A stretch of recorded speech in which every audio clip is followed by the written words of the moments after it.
On est parti pour le chapitre de la théorie à la pratique de ce module 2.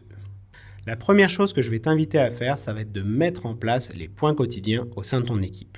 Ça va commencer tout simplement par expliquer la démarche auprès de ton équipe, de trouver ensuite un créneau commun de 15 minutes où tout le monde est d'accord, de co-construire, et c'est vraiment ça qui est important, de co-construire ce tableau blanc que vous allez avoir ensemble, que ce soit en physique ou en digital.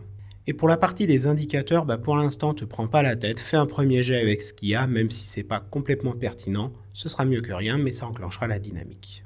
Dans un deuxième temps, je vais t'inviter à justement peaufiner ces indicateurs. L'idée, ça va être de te construire un premier set qui va continuer à évoluer dans le temps. Pour ça, prends les 5 grandes catégories que je t'ai données, à savoir l'humain, les volumes, qualité et risque, la partie projet amélioration continue et la partie financière. Pour ces 5 grandes catégories, identifie un ou deux indicateurs qui vont être pertinents pour toi et qui vont te permettre de prendre des décisions.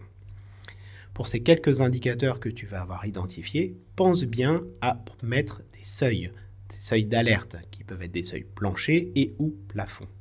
Et surtout, pour ne pas travailler inutilement, assure-toi que chacun de ces indicateurs te permette de prendre des décisions.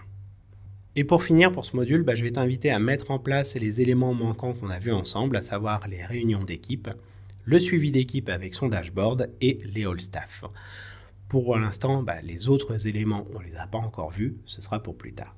C'est tout pour ce deuxième module et on se retrouve dans la prochaine vidéo pour entamer le module 3.